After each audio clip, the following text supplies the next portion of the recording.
Musk, I have to, what? including a lot of Democrats. I have detractors? You do, sir. I don't believe it. Say that you're orchestrating a hostile takeover of government and doing it in a non-transparent way. What's your response to that criticism? Well, first of all, you couldn't ask for a stronger mandate from the public. The public voted, we have a majority of the public voting for President Trump. We won the House, we won the Senate. The people voted for major government reform. There should be no doubt about that. That was on the campaign. The president spoke about that at every rally. The people voted for major government reform, and that's what people are going to get. They're going to get what they voted for. And a lot of times, people that don't get what they voted for, but in this presidency, they are going to get what they voted for. And that's what democracy is all about. So I really don't understand it, because he basically said, you're getting what you voted for, but people do want government reform, but it don't look like you, and it don't look like that, and it don't look like what's happening right now. Yeah, it's also like they're not giving people what they voted for. So even like with the approval rating, and somebody summed it up great. It was the approval, the abysmal Trump administration approval rating is proof that what people really cared about was the economy. It's like people, that wasn't a fluke when people were voting in fucking November. That's what they cared about. And a lot of people aren't confident in the economy that any of this is driving. And the news is, I think, very good in this situation, in showcasing how basically everything that he's doing is inflationary. Mm-hmm. So people are unhappy. They're not giving people what they want. They're giving people the exact opposite of that. They're cutting entitlements to help them. They're doing things that are mid to long term inflationary unless people bend the knee, which they don't have any rational reason to do, because they know he's gonna fucking fold. So it's but as an aside, Elon is just such a fucking cringy individual, right?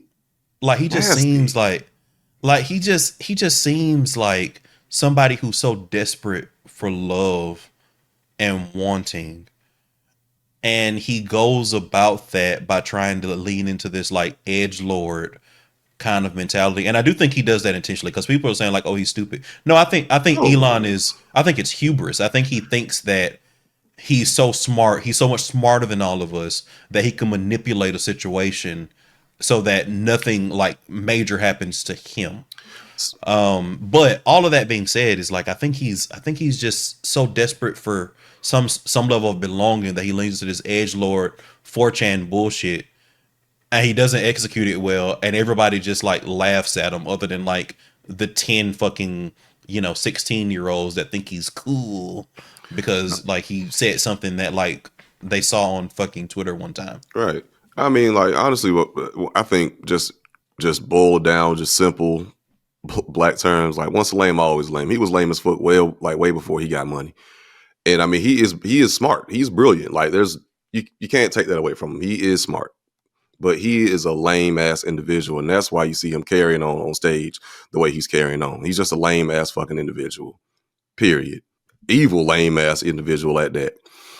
And honestly, I've really come to terms with I don't know how I feel about people being billionaires.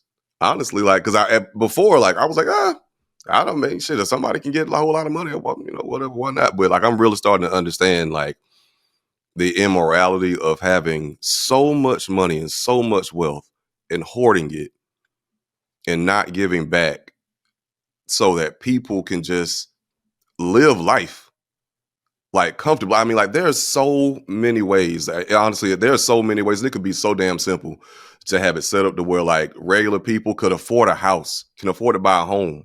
Mm-hmm. We're making shit. I mean, hell, I don't know. I don't want to speak for myself, but just 50 years ago, niggas was making $15,000 a year and was still able to buy a house. Mm-hmm. $15,000 a year, 5 kids, still was able to have a big ass house. And that wealth is not being transferred down. There was another guy it's a dude that went to Oxford. I saw him talking earlier. he was talking about how he bets on basically like the downfall of the middle class and like America just become basically just being like super rich or poor. And like he's gotten millions on putting bets from, via the stock market, things like that. He's gotten millions from just following the data and just looking at the trends and just knowing where to put his money. And he was saying like, look, like it's just common sense. Like wealth is not being transferred to middle class. Like if we keep going this way, this is what's going to happen. And again, that's why I'm saying, or my stance, I guess maybe a lot of people's stance is like when we talk about Reagan, it's like I think this is far more serious because it's not even just one president. It's just the trajectory of the government, how that's been going for so long, and then the decline of the middle class for so long, on top of these extremist policy changes being put into effect that's accelerating what I think would be the downfall of the middle class. That's why I'm like, I don't give a fuck about the benchmark of Reagan. Like, this is worse, like, because we're going to be in an even worse situation than when Reagan was in office as far as lower class, middle class, and upper class. Like, I think it's just going to be like that much more of a disparity. So everything that you just said, you know who started all of that? And like Reagan. Said, like this is what Reagan. literally none of that happens without Reagan. But what I will say is my issue with Elon, and also just to reiterate, like I don't think there's such thing as an ethical billionaire. Like, just being frank, like I don't like it. Just doesn't happen. So I'm very anti billionaires in the way that they do it. Even the ones that try to do stuff from a philanthropic stance, like the Bill Gateses and the Rockefellers of the world, like these, and they form these organizations with these massive war chests. They still utilize that as a political arm to drive stuff in the way that they see it should be done, even if it is contradictory to the data. That's why I'm not a huge fan of the Gates Foundation, for example, because they have done stuff that I think was antithetical to the public health research because they thought it was cool, effectively, right? Like I'm oversimplifying slightly, but that's basically what it is. It's like, oh, this was cool.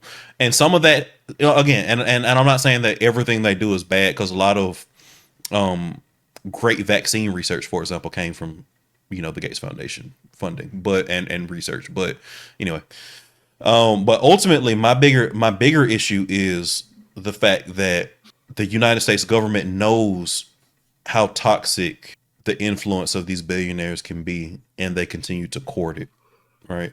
And we talk about some of the chances that the United States government had to not have it be this way, and then we undermine it immediately. Like I've talked about it on here countless times. Like limiting campaign finance. If I were going to be president right now, and I really want to make a change, I would eliminate the super PAC exclusion, like immediately.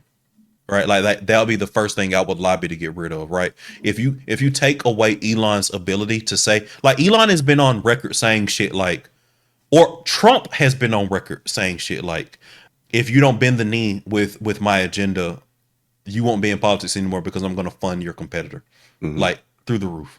He said it to several Democratic governors when he met with the governors at the White House recently. For example, Elon has been on record saying this about GOP.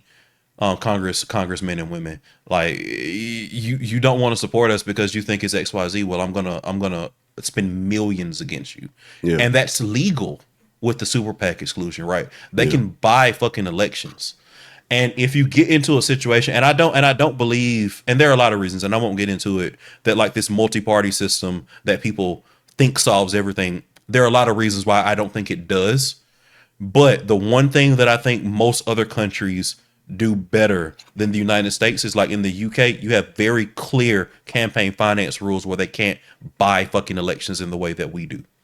In the United States, if you look at the correlation of it, whoever spends the most typically fucking wins. So if you have a billionaire that wants influence in your back pocket, what do you think fucking happens? So you get rid of that super PAC exclusion, shit actually happens. And John McCain, so fucking close, because for people not tracking, and I know we have an international audience, private citizens do have a cap on how much they can give individually to political campaigns. The exclusion is if you form a super PAC those super PACs can spend on behalf of candidates, and that is basically unlimited. So Wow. it's basically dumb as fuck. It's basically the ultimate cheat code to doing this kind of shit. So I would implore anybody that cares about making politics fair and equitable in any particular way or fashion to lobby for the super PAC exclusion to be removed, because then you get into a situation where people are not voting based on the money and what the money can bring you. They're voting based on some level of fact, a little bit more than we are. Yeah. That's why I hate billionaires in politics. I don't know, man. We have fun here at Waving the Red Flag, right? Sometimes we say some things that are a little wacky, a little zany. Yeah. And have untrue. you ever, sometimes untrue, sometimes half truths, sometimes whole lies, Downright false. downright false. Have you ever wanted to have a conversation with like-minded individuals, maybe even us, about those kind of comments? Definitely make sure that you are becoming members, both from a YouTube perspective and on Patreon, so that you can have those conversations in our Discord, right? Come join the community, man. Chop it up with the good folks waving the red flag. It's always active in there. It's always a good time. Hell, even dating, relationship, rate your dating profile, all that shit. All sorts of categories that you can talk about stuff. One last thing, full-length episodes. If you do sign up for the community, you should have access to like those full-length episodes. And we have heard you. I have heard you. Alvin has heard you. Eddie has heard you. I get it. You know what I'm saying? So join the community. Definitely have access to those full-length episodes. I do know for a fact, if you are listening well right now, it's going to be last week. But hell, the episode from last week, the last thing episode, that full-length thing is already up there. So you should have access to that if you have already joined that community.